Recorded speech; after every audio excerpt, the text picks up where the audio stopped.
नमस्कार, कृति भूमि न्यूज़ के सभी दर्शकों का हम बहुत बहुत स्वागत करते हैं। मैं हूं मनदीप शर्मा और आप इस वक्त लाइव तस्वीरों में पानीपत से वरिष्ठ नेता कांग्रेस पार्टी से हमारे साथ अभी मौजूद हैं और अभी हम आपको इंट्रोडक्शन करवाने जा रहे हैं और अभी हम आपको मिलवाने भी जा रहे हैं। बात करते हैं आजाद सिंह मलिक जी, जो कि हरियाणा किसान कांग्रेस प्रदेश उपाध्यक्ष हैं हल्का ग्रामीण के, और साथ में पूर्व प्रदेश अध्यक्ष हरियाणा रोडवेज इंटर के भी रह चुके हैं। दोस्तों, बता देते हैं चौधरी रणदीप सिंह सुरजेवाला जी के बहुत ही खास व्यक्तियों में से एक व्यक्ति हैं। और आज अगर बात करें पानीपत हल्के से तो बहुत ही अच्छा इनका नाम चर्चा का विषय बना हुआ है, आजाद सिंह मलिक। दोस्तों, आजाद सिंह मलिक किसी परिचय की वैसे मोहताज नहीं है, क्योंकि बहुत ही ज़्यादा सामाजिक कार्यों में इन्वॉल्व रहते हैं, समाज के साथ जुड़े हुए व्यक्ति हैं, गरीबों की समस्याओं को समझते हैं और लोगों के साथ मिलकर उनकी समस्या निरंतर प्रयास करते रहते हैं। तो ऐसे व्यक्ति के साथ आते हैं मुलाकात, खास मुलाकात कार्यक्रम में मुलाकात करते हैं आजाद सिंह मलिक के साथ। तो स्वागत है जी आजाद सिंह मलिक जी आपका कृति भूमि न्यूज़ चैनल में। पहले तो मैं सभी कृति भूमि के जितने भी भाई आपके दर्शक हैं और मेरे ग्रामीण और हरियाणा वासियों सबको मेरी हाथ जोड़कर नमस्कार। आजाद सिंह मलिक जी, सबसे पहले मैं थोड़ा सा जानना चाहूँगा कि रणदीप सिंह सुरजेवाला जी के साथ किस तरह के संबंध रहे हैं, और रणदीप सिंह सुरजेवाला जी के बारे में आपके मुखमंडल से जानना चाहेंगे, क्या कहना चाहेंगे? माननीय श्री रणदीप सिंह सुरजेवाला जी हमारे 2005 में ट्रांसपोर्ट मिनिस्टर थे और मैं उस टाइम प्रदेश का उपाध्यक्ष था। उस दौर से हमने काफ़ी गहराइयों से, नज़दीकी से रणदीप सुरजेवाला जी को पहचाना है, जाना है। वैसे तो मैं 5 बार लगातार रोडवेज का प्रदेश अध्यक्ष के प्रतिनिधि रह चुका हूँ। मैं आपको 2 एग्जाम्पल दूंगा, जो कि वो एग्जाम्पल, पहले तो मैं सत्ता पक्ष से था। माननीय मुख्यमंत्री चौधरी भूपेंद्र हुड्डा जी ने मेरे को प्रदेश की जिम्मेवारी दी और 2013 में जिस वक्त रोडवेज की कांग्रेस सरकार ने एक पॉलिसी ले आई कि 2000 रुपये जमा कराओ और परमिट लो। सरकारें हैं, हर सरकार अपना चाहती है, परंतु उस दौरान में जब से 66 से हरियाणा बना, हमारे अंदर क्या है, रोडवेज के अंदर एक सत्ता पक्ष यूनियन होती है। कांग्रेस आई तो इंटक की विचारधारा, इंटक के प्रधान को मान्यता दी जाती है।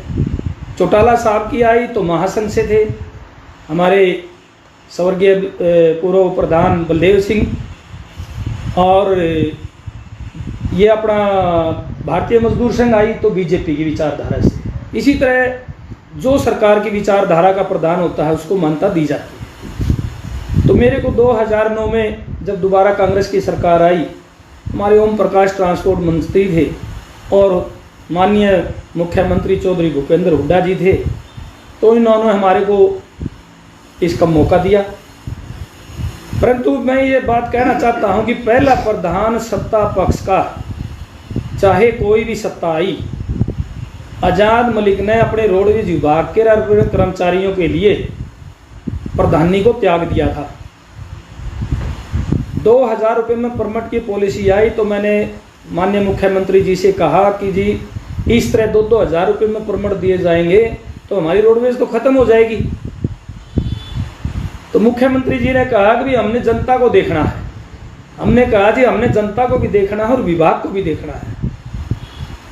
तो ठीक है, अगर आप नहीं मानते तो आप परमिट दे दो, परंतु मैं विरोध करूंगा। हुड्डा साहब कहने लगे आप विरोध क्यों करोगे, माँ जी मेरी विभाग ही नहीं रहेगा तो मैं किस चीज़ के लिए। तो हमने 10 नवंबर की 2013 में गुवाना के अंदर एक बहुत बड़ी रैली हुई थी हुड्डा साहब की। आज तक वो रिकॉर्ड तोड़ रैली है, इससे बड़ी रैली आज तक नहीं हुई। बात करते हैं, हमने 13 में ही हड़ताल की, उसी 13 तारीख, परंतु उसके बावजूद सरकार ने क्या किया, एसएस बोर्ड के थ्रू भर्ती कर दी, परंतु पॉलिसी चौटाला साहब की लागू कर दी भी ड्राइवर कंडक्टर 60 साल में पक्के होंगे, जो कि एसएस बोर्ड का नियम है कि डेट ऑफ ज्वाइनिंग से रेगुलर होते हैं। तब मैंने ये आवाज़ उठाई कि जब बोर्ड के थ्रू भर्ती किए तो, परंतु वो जनता का सुख दुख जानती है भारतीय बीजेपी की तरह नहीं कि भाई कोई भी हड़ताल हो उसको चलने दो, चाहे वो किसान आंदोलन हो 1.25 साल चले, चाहे को वो क्लर्क आंदोलन हो, चाहे रोडवेज का आंदोलन हो, कोई भी आंदोलन हो। तो इस सरकार की नीति क्या है कि पब्लिक परेशान है तो रहो, आंदोलन को चलने दो, अपने आप उठ जाएंगे। परंतु मैं आपको एक बात बता देना चाहता हूं कांग्रेस की, कांग्रेस कभी भी जनता के प्रति सजग है। 2 दिन के अंदर ही 2 दिन के हमने दोबारा 21 फरवरी को हड़ताल करी और रात के 3:30 बजे रणदीप सुरजेवाला की अध्यक्षता में चंडीगढ़ में रात के 3:30 बजे 2 दिन की हड़ताल में 3:30 बजे ये फैसला किया। आज से पहले नहीं हुआ ना बाद में हुआ। ट्रांसपोर्ट मंत्री आफ्ताब अहमद थे, ओम प्रकाश जैन उस टाइम हटा दिए गए थे और रणदीप सुरजेवाला की अध्यक्षता में मीटिंग हुई। उस मीटिंग में 8,500 कर्मचारी डेट ऑफ ज्वाइनिंग, जो कि कांग्रेस सरकार 4 में आई और हमने 2003 से सभी 8,500 कर्मचारी, जो कि आज से पहले फैसला नहीं हुआ और उसके बाद में नहीं हुआ, ये कर्मचारियों का फैसला हुआ था। और इस फैसले के ऊपर एक इतना बड़ा रणदीप सुरजेवाला जी ने फैसला लिया और उस फैसले पर कामयाब रहे।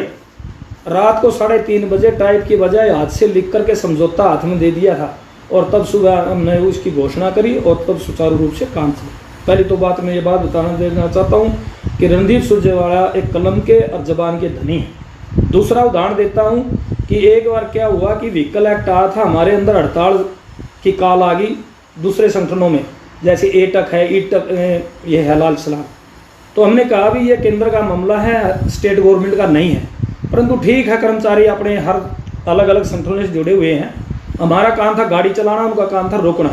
अम्बाड़े के अंदर एक हमारा काका सरदार था, उसने गाड़ी हमारा ड्राइवर निकाल रहा था और जाकर बीच में गेट में फंस गया और उसकी अचानक मौत हो गई। तो उसके बाद फिर सभी बसें बंद हो गई। अगले दिन रेस्ट हाउस में मीटिंग हुई। उस मीटिंग के अंदर जब हमने बात रखी, अब एक मैं आपको बता देना चाहता हूं कि 2005 से 2014 तक संकट मोचन हर काम में, चाहे कोई मिर्चपुर कांड हो, चाहे कोई एजिटेशन हो, चाहे किसान आंदोलन हो या कोई रोडवेज का हो, सभी के संकट मोचन हर फैसले का।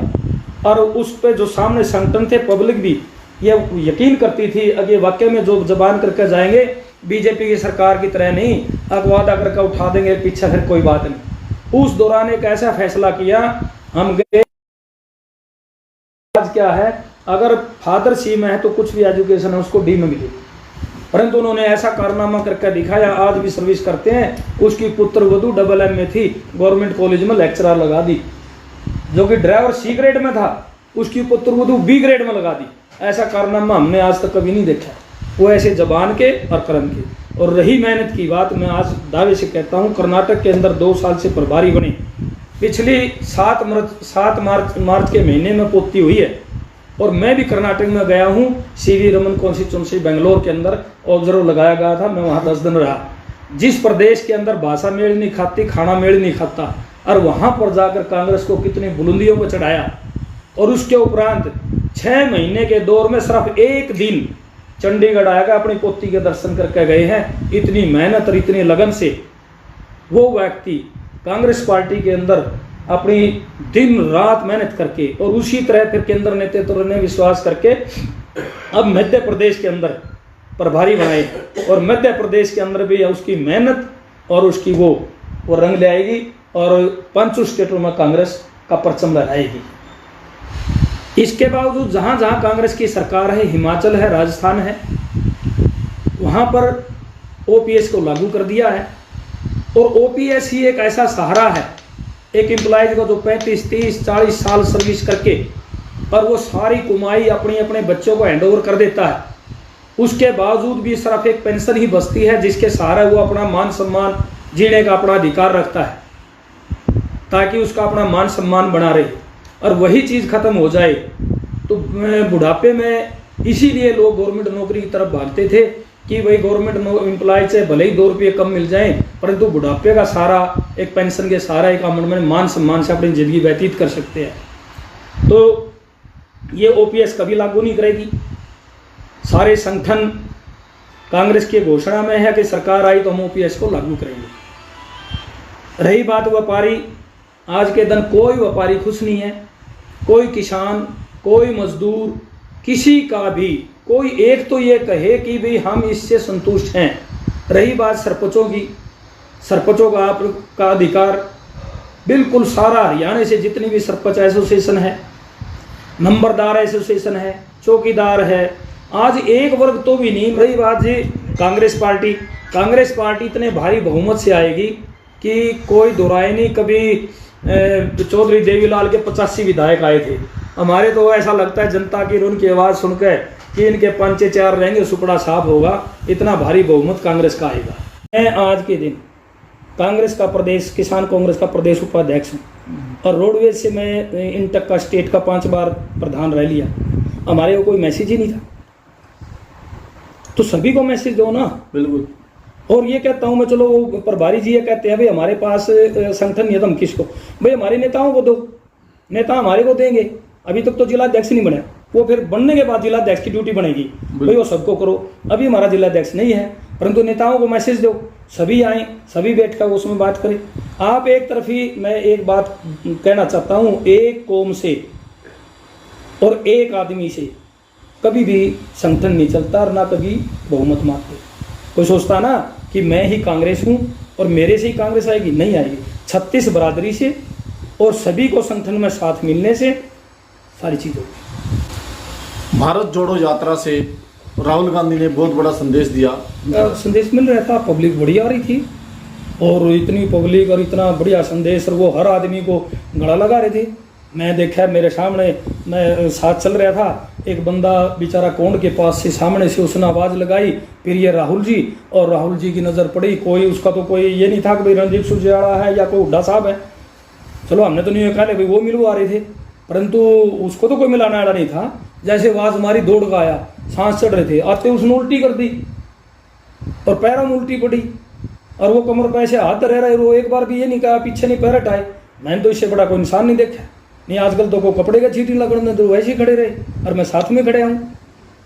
तो बहुत बढ़िया पब्लिक का प्रति रिस्पॉन्स और जनता का इतना बढ़िया, और इतनी लंबी चौड़ी पैदल यात्रा। भाई कहने ना तो कोई ये जो कर विकास की उसकी बात करें, ऐसा तो कोई लोह पुरुष नहीं है जिसने इतनी लंबी यात्रा की हो। देखो जी, हमारी अभी कर्नाटक में सरकार आई है, राजस्थान में सरकार थी। 5 गारंटी हैं जो केंद्र नेतृत्व जो 5 गारंटी लेकर आई है, वो 5 गारंटी कर्नाटक में भी लागू कर दी हैं और राजस्थान में भी लागू कर दी है। सिलेंडर 500 का है और गृहिणी को 1500 रुपये। तो ये जो 5 गारंटियाँ हैं, ये हम ये नहीं कर देगा विश्वास दे रहे गारंटी। बताना चाहेंगे कौन कौन सी गारंटी, अच्छे से एक्सप्लेन कर लें। नंबर 1, गैस का चूल्हा 500 रुपये। नंबर 2, गृहिणी को। हरियाणा में होगा? हाँ, पूरे हरियाणा में होगा। अच्छा। जहाँ जहाँ कांग्रेस की सरकार होगी सारे को होगा। राजस्थान में भी होगा, हिमाचल में भी होगा, कर्नाटक में भी होगा। ठीक है, अगर सरकार आती है कांग्रेस सरकार आती है तो ये 5 गारंटी आप, हाँ 5 गारंटी मिलेगी जी, वो लोगों ने बताइए सर। वो 5 गारंटी अभी जो हमारे यहाँ मध्य प्रदेश में अभी केंद्र के नेतृत्व में वो दी जा रही है। जैसे उसके अंदर राजस्थान में दिया है 500 का सिलेंडर, 1500 गृहिणी को। अच्छा, और बिजली का जो है बिल जैसे 100 रीडिंग है तो उसके अंदर 100 तक का माफ है बिजली का। ठीक है, 100 यूनिट तक माफ है। हाँ, बिजली का भी जो है जो अभी, और वो जो हरियाणा में लागू होगा तो वो घोषणा होगी। अभी मैं दूसरी स्टेटों के जो आधार उसके अकॉर्डिंग में जो कह रहा हूँ, ठीक है। अभी मैं कहता हूँ कि मैं इतने उस पर भी उसको बोलूँ, वो ठीक नहीं है। परंतु ये पक्की बात है कि जो गारंटी जो कांग्रेस दे रही है उस चीज़ को लागू कर रही है। आपका क्या है कि पंजाब के अंदर आप आई, मैं वहाँ पर संगरूर में ऑब्जर्वर बन के गया था, वहाँ मैं देखा पंजाब के अंदर क्या था कि आज तक जब से देश आज़ाद हुआ 2 पार्टियों का राज था, अकाली और कांग्रेस। उन लोगों ने एक मन बना लिया भाई अब की बार हम दोनों को छोड़ के तीसरा विकल्प देखेंगे।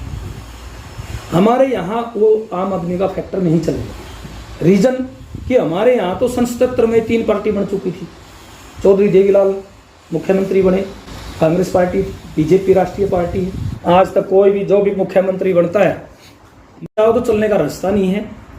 आप अभी आए हो, मेरे गांव में 4 रास्ते हैं, आप किसी भी रास्ते पर निकल कर देखिए, क्या वहाँ पर ये जो आजकल ये सरकार कर रही है, और तो चलो बेचारी धाक ओटी जय हैं, ये जो ई रिक्शा ये जो इलेक्ट्रिक जो आई हैं ये तो बेचारी बिल्कुल साफ सुथरे रोड पर चलने के लिए है।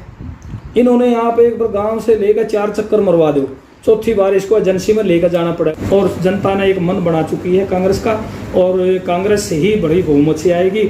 और रही बात उसके बाद की, भाई पूर्ण बहुमत से आएगा और केंद्र का नेतृत्व है, केंद्र भाई जिसको चाहोगी तो उसको अपना बना और वो एक्सेप्ट जो केंद्र फैसला करेगा हमने वो शर्माते युवाओं को बचाने के लिए, हरियाणा को नंबर 1 रखने के लिए, हरियाणा का नाम पूरे छोटे हैं पटल पर हमारा अंगूठा रख दे तो भारत के नक्शे में पावा नहीं, परंतु नाम हरियाणा का पहलवान में भी और इसमें भी राजनीति में भी चौधरी देवीलाल वो प्रधानमंत्री बने थे जब से ताऊ के नाम से जानने लगे थे।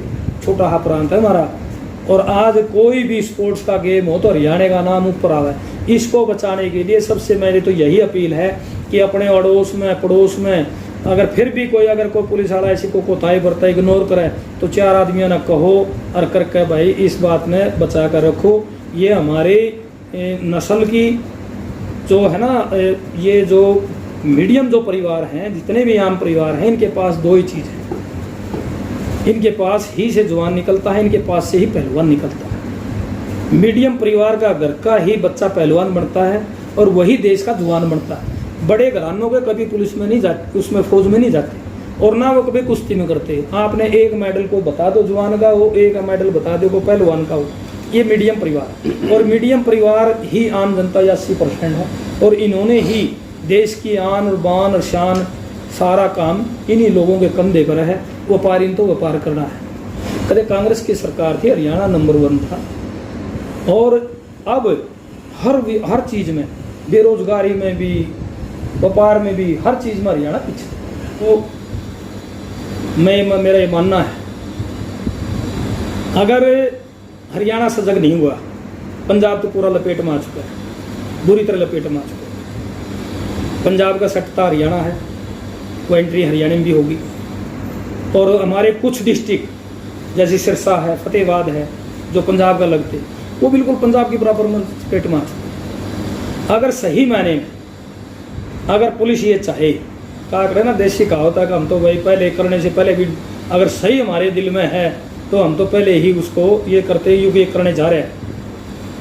अगर इसके अंदर प्रशासन सख्त होकर इस देश की, हमारे एक हरियाणा के अंदर सबसे बड़ा नाम रोशन करने की हमारी जो युवा शक्ति है और जो नाम पूरे प्रदेश का इंटरनेशनल पर जो नाम रोशन कर रहे हैं, वो अभी तक इससे बचे हुए हैं। उनका अपना ध्यान खेल में और काम में रुचि में